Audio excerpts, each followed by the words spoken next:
नमस्कार, बुलेटिन लेकर मैं हूं आपके साथ संदीप निरंजन। सरकार खबरों का रुख करते हैं। कांग्रेस नेता और सांसद राहुल गांधी 6 अगस्त को चाईबासा कोर्ट में पेश हुए। उनकी ये पेशी वर्ष 2018 में चाईबासा में एक कार्यक्रम के दौरान गृह मंत्री अमित शाह के खिलाफ की गई कथित आपत्तिजनक टिप्पणी से जुड़े एक मानहानि मामले में हुई है। कोर्ट ने उन्हें इस मामले में जमानत दे दी है। अदालत के सामने राहुल गांधी ने अंडरटेकिंग दी कि वे आगे की न्यायिक प्रक्रिया में पूरा सहयोग करेंगे। अब इस मामले में शिकायतकर्ता बीजेपी नेता प्रताप कटिहार की तरफ से साक्ष्य और गवाही की प्रक्रिया शुरू होगी।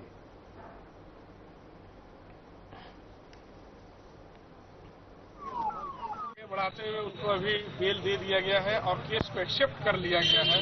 अब केस में जो है वो आगे अब बढ़ेगा। उसमें जैसे हमारे अधिवक्ता के द्वारा बताया गया, उनसे पूछा भी गया, वहाँ क्रॉस क्वेश्चन भी हुई कि आपको क्यों बेल दिया जाए।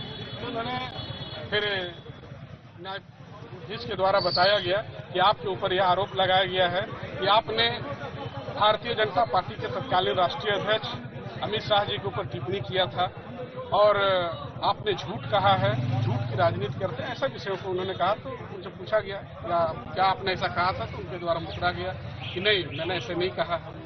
आज के जजमेंट से आप कितने संतुष्ट हैं? आज के जजमेंट से मैं न्यायपालिका को पहले आभार दूंगा कि न्यायपालिका के द्वारा जो जजमेंट दिया गया है मैं उससे संतुष्ट हूँ।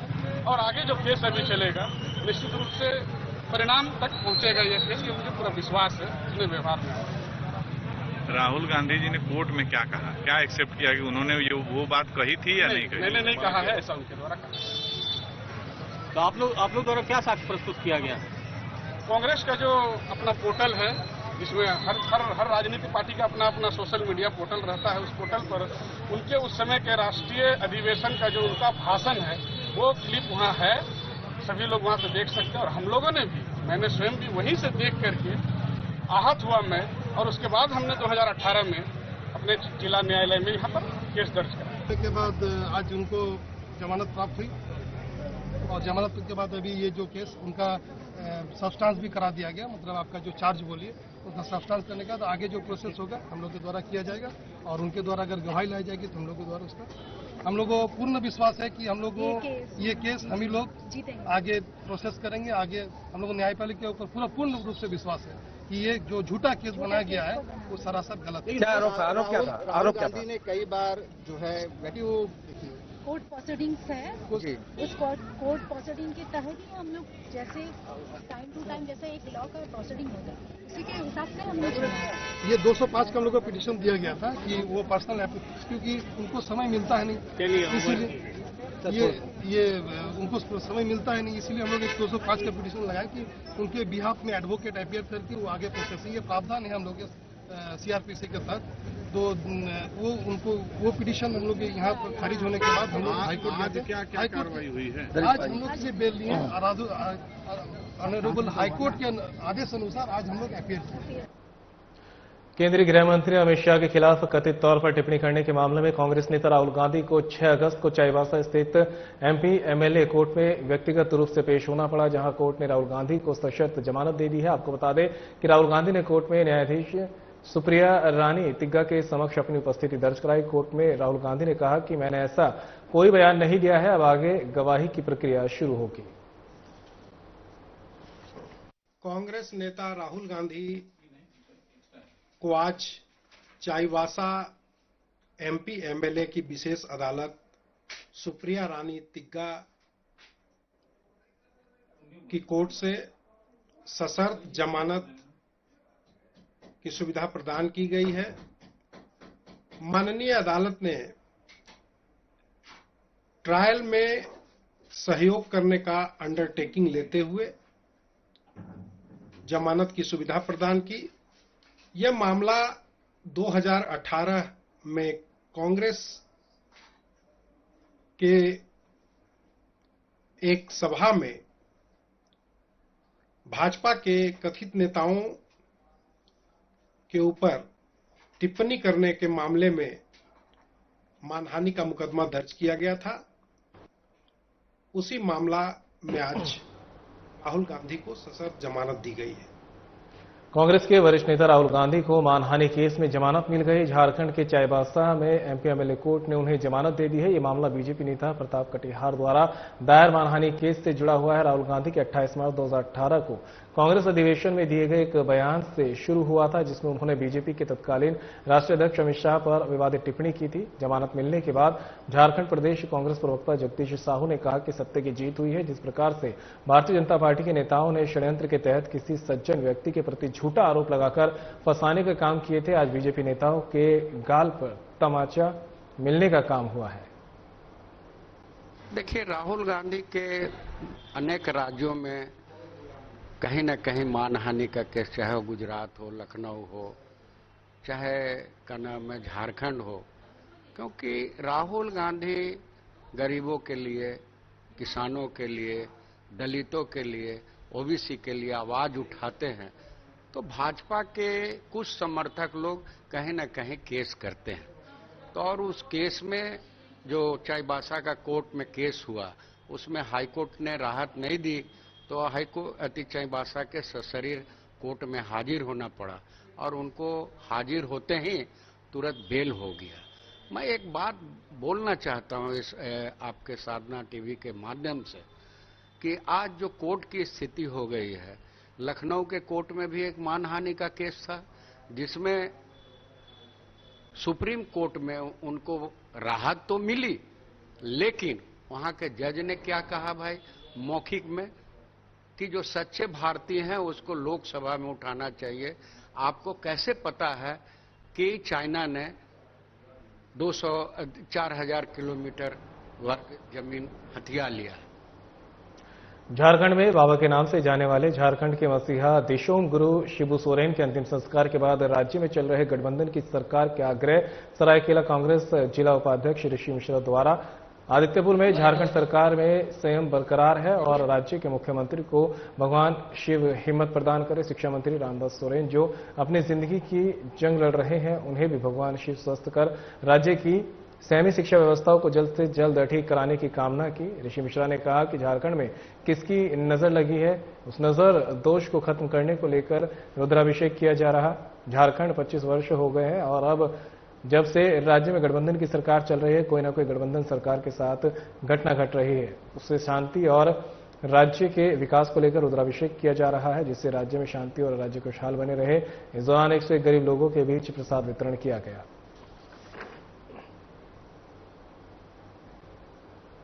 ग्रामीण कार्य विभाग मंत्री अशोक चौधरी कैमूर जिले के चैनपुर प्रखंड पहुंचे, जहां हाई स्कूल हाटा के मैदान में आयोजित एक कार्यक्रम के दौरान मंत्री अशोक चौधरी ने विभिन्न सड़कों का शिलान्यास और कार्य प्रारंभ किया। इस दौरान अशोक चौधरी आरजेडी नेता तेजस्वी यादव पर हमलावर नजर आए। बड़ी संख्या में बिहार के ग्रामीण क्षेत्रों को एक नई योजना दी थी, मुख्यमंत्री ग्रामीण सुदृढ़ीकरण और उन्नयन योजना। इसके माध्यम से हम 7 साल तक ग्रामीण सड़कों को मेंटेन करने का काम करेंगे, जिसमें कि हर चौथे वर्ष फिर से कालीकरण करने का प्रावधान किया गया और कहीं भी एक भी गड्ढा अगर रहेगा उसमें तो उसको राइडिंग क्वालिटी के साथ और जिसको बोलते हैं रिस्पॉन्स व्हीकल रख करके उसको ठीक करना है। तो इस तरह से एक नई योजना की माननीय नेता ने शुरुआत की और इसमें जो मेंटेनेंस के रोड खत्म हो गए थे उन सबको लेने का काम किया है और 9 साल के बाद मुख्यमंत्री ग्रामीण सेतु योजना और अवशेष योजना, जहां 100 की आबादी थी वहां पर सड़कों का निर्माण करना, उसका माननीय नेता ने शिलान्यास और कार्य प्रारंभ किया। बिहार में इस साल नवंबर में होने वाले विधानसभा चुनावों की तैयारियां तेज हो गई है और चुनावी प्रक्रिया एक बड़े राजनीतिक विवाद का रूप ले चुकी है। चुनाव आयोग द्वारा राज्य की मतदाता सूची के विशेष गहन पुनरीक्षण अभियान को लेकर विपक्ष कांग्रेस और आरजेडी रोजाना विरोध और चेतावनियां दे रही है। विपक्ष का मानना है कि इस संशोधन से बड़े पैमाने पर असली मतदाता अपने मताधिकार से वंचित हो सकते हैं। इस मुद्दे को लेकर झारखंड में भी राजनीतिक बयानबाजी चरम पर है।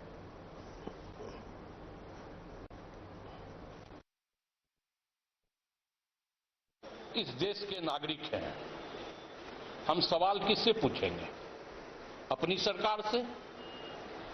यह अधिकार हमको इस देश का संविधान देता, यह अधिकार हमको लोकतंत्र देता। तो अगर हम अपनी सरकार से प्रश्न खड़ा कर रहे हैं तो इसमें हर्ज कहां है? न्यायपालिका को न्याय करना चाहिए, वो न्याय करे। एक हिंदुस्तानी होने के नाते, एक भारतीय होने के नाते अगर हम अपनी सरकार से प्रश्न कर रहे हैं तो ये हमारा लोकतांत्रिक अधिकार है और हम उस लोकतांत्रिक अधिकार को पूरा कर रहे हैं। जो संविधान हमको अधिकार दिया है, उस संविधान के अधिकार के तहत हम अपनी सरकार से प्रश्न खड़ा कर रहे हैं। मैं ये नहीं कर रहा, मैं ये कह रहा कि मैं लोकतांत्रिक मूल्यों का निर्वहन करते हुए अपनी चुनी हुई सरकार से प्रश्न कर रहा हूं और यह संविधान ने हमको अधिकार दिया है और उस संविधान के अधिकार के तहत हम अपनी सरकार से प्रश्न कर रहे हैं।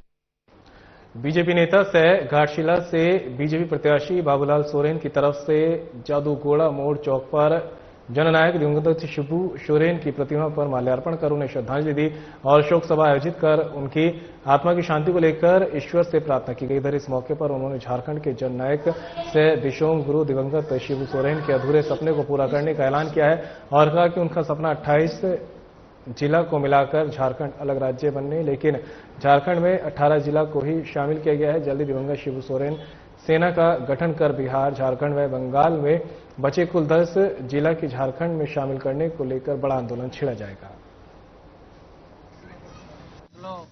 और हर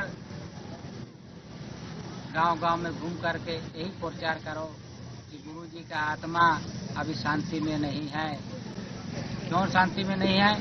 क्योंकि और एक बार लड़ाई लड़ना होगा, तब जाके शक्ति हम लोग श्रद्धांजलि देंगे जब हम लोग का 10 जिला इस झारखंड में सम्मिलित होगा। इतना ही बहुत करके मैं अपना को वक्त खत्म करने के पहले मैं बोलना चाहता हूँ सभी झारखंड वासियों को, आप लोग जागिए और एक आंदोलन का रूपरेखा मैं तैयार करना चाहता हूँ, उसमें सहमत है। जनसुराज के सूत्रधार प्रशांत किशोर ने अमित शाह के सीतामढ़ी दौरे पर जुबानी हमला बोला है। उन्होंने कहा कि अब जब महाराष्ट्र में बीजेपी की सरकार में बिहारियों को पीटा गया तब अमित शाह क्यों चुप रहे, और भी कई मुद्दों पर प्रशांत किशोर हमलावर नजर आए। उन्होंने क्या कुछ कहा, आइए सुनते हैं। अमित शाह आ रहे हैं तो अरे सुनो, अमित शाह, मोदी और राहुल गांधी, आप सबको ये पूछना है कि चुनाव के अलावा अगर अमित शाह, राहुल गांधी और मोदी एक रात भी बिहार में बिताए हों चुनाव के बाहर तो हमको बता दीजिए। ये लोग दिल्ली में बैठकर बिहारियों को गाली देते हैं। अमित शाह आएंगे तो हमारी ओर से, जनता की ओर से, बिहार के युवाओं से सवाल है अमित शाह को कि महाराष्ट्र में भाजपा की सरकार है और बिहार के बच्चों को, हिंदी भाषियों को महाराष्ट्रियों ने मारा है, वहां पर वहां के लंपन एलिमेंट ने, अमित शाह ने उस पर बयान क्यों नहीं दिया? और अगर बिहार के बच्चे महाराष्ट्र में मारे गए उस समय आप मुंह नहीं खोल रहे थे और यहाँ वोट लेने के लिए आकर सीतामढ़ी में भाषण दीजिएगा तो कोई मानने वाला नहीं है। रांची यूनिवर्सिटी हमेशा से विवादों में रही है। इस बार भी एक बड़ी गड़बड़ी सामने आई है। इस घोटाले को राष्ट्रीय आदिवासी समन्वय समिति ने उजागर किया है। दरअसल पीएचडी शोध की डिग्री में बड़ा घोटाला सामने आया है, जिसे लेकर समिति के 5 सदस्यीय टीम ने महामहिम राज्यपाल संतोष कुमार गंगवार से मुलाकात कर वास्तविक स्थिति से उन्हें अवगत कराया। टीम को लीड कर रहे देव कुमार धान ने सीधे तौर पर पूर्व कुलपति अजित कुमार सिन्हा और वर्तमान डीन अर्चना दुबे को घोटाले का जिम्मेदार ठहराया। देव कुमार धान ने दोनों पर पैसे लेकर गलत तरीकों से गलत व्यक्ति को डिग्री बांटने का आरोप लगाया है। राज्यपाल ने मामले को संज्ञान में लेते हुए कार्रवाई करने का भरोसा दिलाया है। आज हम लोग रांची विश्वविद्यालय के द्वारा जो पूर्व कुलपति थे डॉक्टर अजित कुमार सिन्हा और वर्तमान डीन डॉक्टर अर्चना दुबे के द्वारा 7 नवंबर 2022 का जो यूजीसी का जो गाइडलाइन है उसके खिलाफ ये लोग डिग्री बांट रहे हैं, घोटाला कर रहे हैं। उसमें यूजीसी कहता है कि जो पीएचडी किया हुआ व्यक्ति ही वो शोधकर्ता बन सकता है, लेकिन अब यहाँ आप देखिए कि कुड़ुक भाषा का जो शोध करने वाला बच्चे का गाइडलाइन मने मुंडा बना है, जो आपको पीएचडी होल्डर भी नहीं है। और दूसरा कि कुड़ुक भाषा का गाइड मुंडा भाषा या नागपुरी भाषा का कैसे बनेगा, उसको तो कोई ज्ञान है नहीं। उसी तरह से हो भाषा का गाइड जो है टीएन साहू बन गए, प्रोफेसर नीलय राय बन गए, डॉक्टर हरि उरांव बन गए, डॉक्टर रामकिशोर भगत बन गए, मुंडारी का टीएन साहू बन गए, डॉक्टर एल.एन. महतो बन गए। उसी तरह से संथाली भाषा का डॉक्टर रामकिशोर, जबकि कुड़ुक का है, टीएन साहू नागपुरी का है, मने मुंडा जो है प्रोफेसर भी ने। तो इस तरह से पैसा लेके जो है पूर्व कुलपति और वर्तमान डीन अर्चना दुबे, ये लोग घोटाला, डिग्री घोटाला किए हैं। तो हम लोग ने महामहिम से कहा है कि इसको जांच करिए। खबर किशनगंज जिला के ठाकुरगंज विधानसभा क्षेत्र के दिग्गल बैंक प्रखंड से है, जहां आरजेडी विधायक सऊद आलम के द्वारा विभिन्न पंचायतों में विकास परियोजनाओं की शुरुआत की गई। मौके पर विधायक ने कहा कि और भी कई सड़कों का शिलान्यास किया जाएगा। 8 सड़कों का शिलान्यास है, जिसमें तुलसिया पंचायत, मदरसा रहमानिया, गड़ी बस्ती तकरीबन 13,24,000 के लागत से। इसी तरह दूसरा शिलान्यास दहीबात पंचायत में मस्तान टोला से हलीमुद्दीन टोला तक, ये 1,90,00,000 के लागत से रोड है। तीसरा दहीबात पंचायत के पक्का मुड़ी से गणेश टोला, ये तकरीबन 1,70,00,000 के लागत से। इसी तरह दहीबात पंचायत में रंगा पानी से निर्माण कार्य सड़क का ही है 95 लाख का। जी, इसके लिए विधायक जी का दिल से शुक्रिया अदा करना चाहते हैं। जो रोड काफी दिन से जर्जर था, जिसमें ग्रामीणों का आवाजाही में काफी दिक्कत हो रहा था, हमने माननीय विधायक सऊद असरार को ये सारा चीज अपना लेटर पैड में लिख करके दिया था। इसको पास करवा के अभी उसमें काम चल रहा है, आज उसका शिलान्यास भी हो गया। इसके लिए पूरा ग्रामीण में खुशी का माहौल है और हम सब खुशी और हर्ष की बात है कि आज हमारे ठाकुरगंज विधानसभा क्षेत्र से हमारे जो माननीय विधायक जी हैं सऊद साहब, आज बहुत ही सौगात दिए हमारे दहीबात पंचायत के लिए। कई रोड जो है मुख्य धारा से जोड़ने का काम किया है। कई वर्षों से प्रयास के बाद सड़कें आज बन रही है, इनका बहुत बहुत तहे दिल से शुक्रिया है। झारखंड प्रदेश सीपीआई प्रदेश कार्यालय में 3 दिवसीय राज्य स्तरीय सम्मेलन को लेकर बैठक आयोजित की गई, जिसमें पदाधिकारी समेत दर्जनों कार्यकर्ता मौजूद रहे। इस मौके पर सीपीआई नेता महेंद्र पाठक ने आने वाले 24 से 26 अगस्त को संगठन विस्तार और झारखंड की राजनीति को लेकर सम्मेलन का आयोजन होना है, जिसको लेकर बैठक आयोजित की गई थी, जिसमें सभी कार्यकर्ताओं की विभिन्न प्रकार की जिम्मेदारियां दी गई है। 24, 25, 26 अगस्त को भारतीय कम्युनिस्ट पार्टी झारखंड राज्य परिषद के 3 दिवसीय राज्य सम्मेलन है। और उस राज्य सम्मेलन में हमारे भारतीय कम्युनिस्ट पार्टी के राष्ट्रीय महासचिव कॉमरेड डी राजा, राष्ट्रीय सचिव डॉक्टर भालचंद्र कांगो, पूर्व सांसद नागेंद्र नाथ ओझा, हमारे झारखंड के प्रभारी रामकृष्ण पंडा मुख्य अतिथि के तौर पे आएंगे। हमारा यह सम्मेलन 3 दिन तक चलेगा। झारखंड की राजनीतिक परिस्थिति पर, सारी चीजों पर हम चर्चा करेंगे। संगठन को मजबूत। आईआईटी पटना ने अपना 17वां स्थापना दिवस मनाया। वर्ष 2008 में स्थापित पटना आईआईटी ने इन 17 सालों में कई उपलब्धियों को हासिल किया है। आपको बता दें कि IIRF रैंकिंग में आईआईटी पटना देश के टॉप इंजीनियरिंग कॉलेज में 10वें रैंक पर आ गया है। संस्थान के स्थापना दिवस के मौके पर आईआईटी निदेशक ने के लिए मौन धारण किया। इस बीच आदिवासी नेता अंतु तिर्की ने कहा कि आज पूरा राज्य ही नहीं बल्कि देश भर में दिशोम गुरु शिबू सोरेन के चले जाने से शोक व्यक्त कर रहा है। दिशोम गुरु शिबू सोरेन ने इस राज्य के हित और अधिकार के लिए काफी संघर्ष किए, तब जाके झारखंड अलग हुआ। हमारे नेता दिशोम गुरु, जिन्होंने पिछले 50-60 सालों तक जिन्होंने आंदोलन किया यहाँ के गरीब गुरुओं के लिए, यहाँ के आदिवासी को लिए, यहाँ के दलितों के लिए, यहाँ के अल्पसंख्यकों के लिए, यहाँ के पिछड़ों के लिए, मजदूरों के लिए, किसानों के लिए, सभी के लिए पिछले 40-50 सालों से जो आंदोलन किए थे, आज वो हमारे बीच नहीं रहे। आज उसी अवसर पर यहाँ हम लोग श्रद्धांजलि सभा का आयोजन किया है। ये बड़ी दुख की बात है कि इस तरह से झारखंड के गांधी कहे जाने वाले दिशोम गुरु आज हमारे बीच नहीं हैं, लेकिन उनके जो बताए हुए रास्ते हैं, उनके जो सिद्धांत हैं, उन सभी सिद्धांतों को लेकर हम लोग आगे बढ़ेंगे।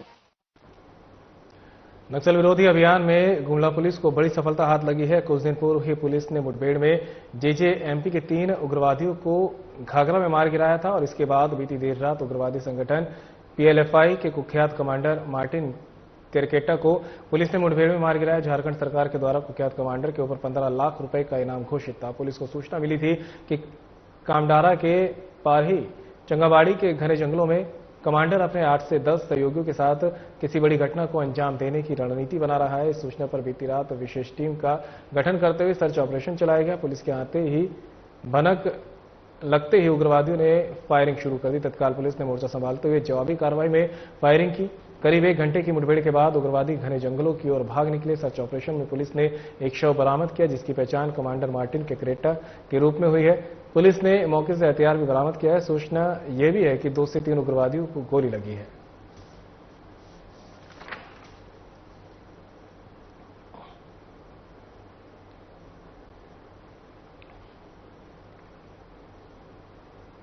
झारखंड की उपराजधानी दुमका में पूर्व मुख्यमंत्री और राज्यसभा सांसद दिशोम गुरु दिवंगत शिबू सोरेन को श्रद्धांजलि अर्पित की गई है। ये श्रद्धांजलि सभा आंगनबाड़ी पोषण सखी बहनों ने आयोजित की, जो जुलूस के रूप में पूरे शहर में भ्रमण कर एक ही नारा उन्होंने दिया कि शिबू सोरेन अमर रहे। और फिर कलेक्ट्रेट मैदान में गुरुजी के चित्र पर ये महिलाएं भावभीनी श्रद्धांजलि देती नजर आई। गुरुजी आंदोलन की उपस्थिति और दुमका सहित पूरा संथाल परगना प्रमंडल उनके सम्मान दिया है। उन्हें शिबू सोरेन से दिशोम गुरु तक पहुंचाया क्योंकि दुमका जिले से ही विधायक और सांसद में बनते रहे थे। आज भी संथाल परगना क्षेत्र में ही हेमंत सोरेन और बसंत सोरेन विधायक हैं और ये कह सकते हैं कि झामुमो की कर्मस्थली ही इल्का है। आज हमारे दिशोम गुरु शिबू सोरेन जी हमारे बाबा को नम आंखों से श्रद्धांजलि अर्पित कर रहे हैं। हमारे दिशोम गुरु शिबू सोरेन हमारे बाबा जो 4 अगस्त को इस दुनिया से चले गए, उनकी यादगार में आज श्रद्धांजलि समारोह का आयोजन किए हैं, शोक सभा का।